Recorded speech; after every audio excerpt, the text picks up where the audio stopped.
नमस्ते मेरे प्यारे साथियों एवं विद्यार्थी मित्रों।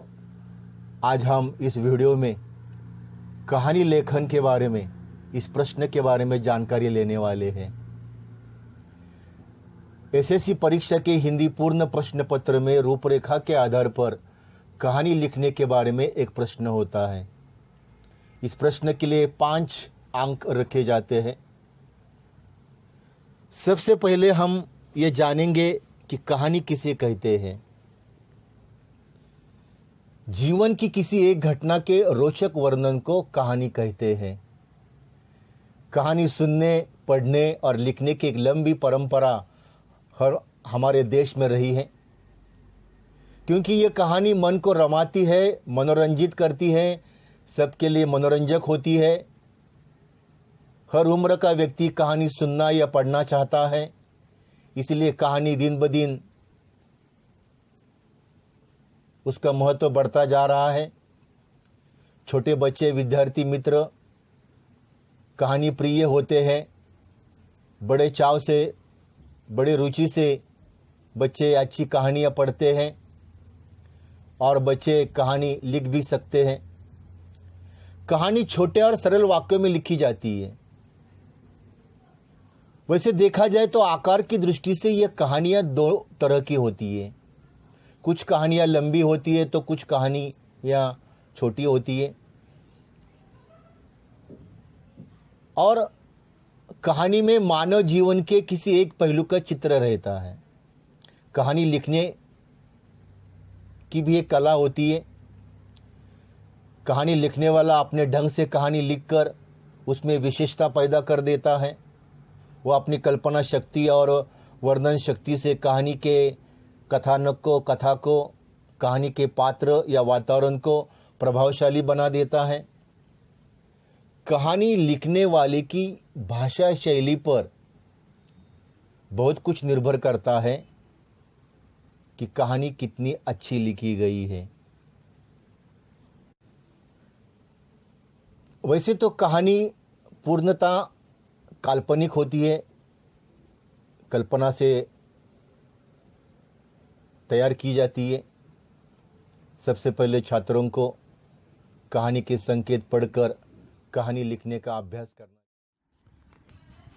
तो आइए हम देखते हैं कि कहानी लिखते समय हमें किन किन बातों को ध्यान में रखना चाहिए। सबसे पहले रूपरेखा। कहानी लिखने के पहले हमें कहानी के जो मुद्दे हैं, जो रूपरेखा है, वह 2-3 बार सावधानी से पढ़नी चाहिए, क्योंकि रूपरेखा के आधार पर ही कहानी लिखने के लिए कहा जाता है। इसलिए कहानी के मुद्दों को, कहानी की रूपरेखा को ध्यानपूर्वक पढ़ने से पूरी कहानी भली भांति अच्छी तरह से समझ में आ जाएगी। इसके बाद विद्यार्थियों को ये तय कर लेना चाहिए कि वो कहानी में अपनी ओर से कहाँ कितना रंग भर सकता है, अपनी कल्पना शक्ति का, अपनी कल्पना का कितना उपयोग कर सकता है, उसे किस संकेत का कितना विस्तार करना है। और दूसरी बात यह है कि एक एक वाक्य लिख देने से, प्रत्येक संकेत पर, प्रत्येक मुद्दे पर एक एक वाक्य लिख देने से कहानी नहीं बनती। कहानी का वर्णन, उसका विस्तार और संवाद की त्रिवेणी संगम से कहानी में नया रंग भर जाता है।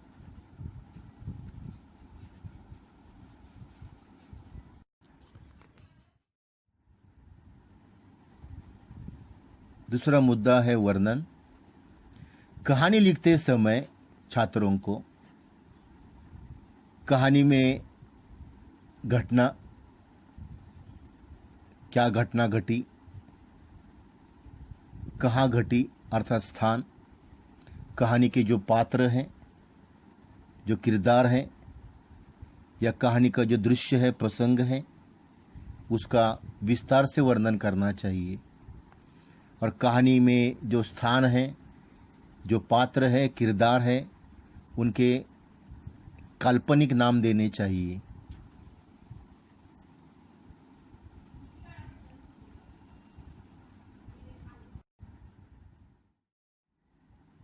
अगला मुद्दा है वार्तालाप या संवाद।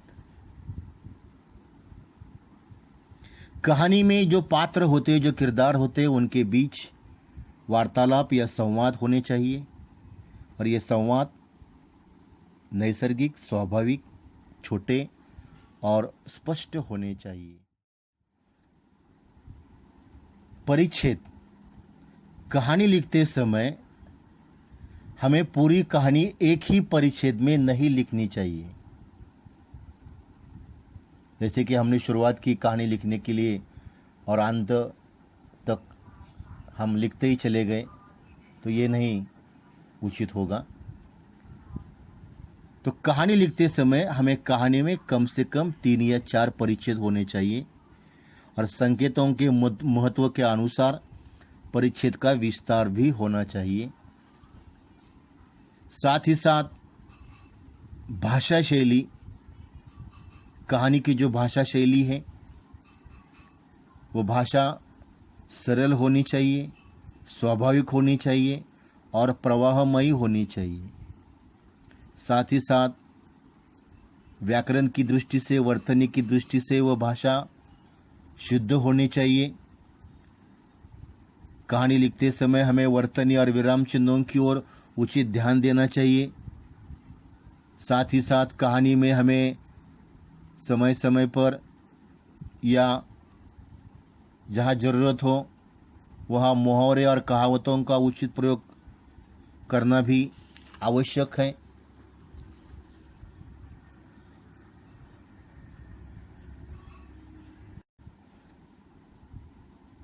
परिच्छेद। और अंत में हम कहानी के शीर्षक तथा कहानी की सीख या बोध के बारे में जानकारी लेंगे।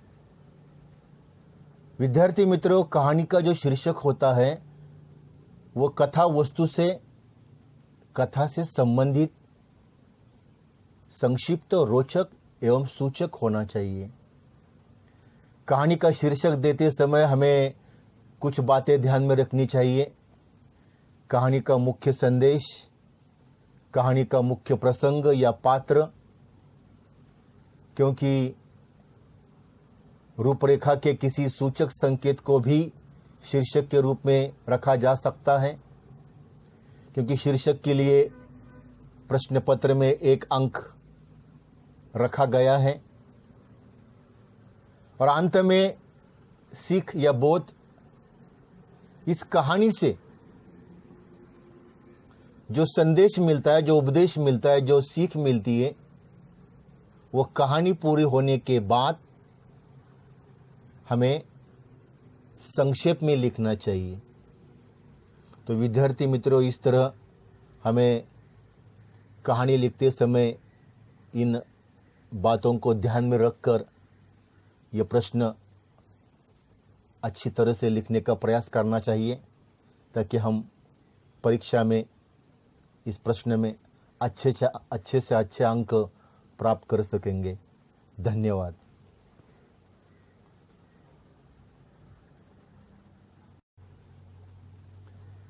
और अंत में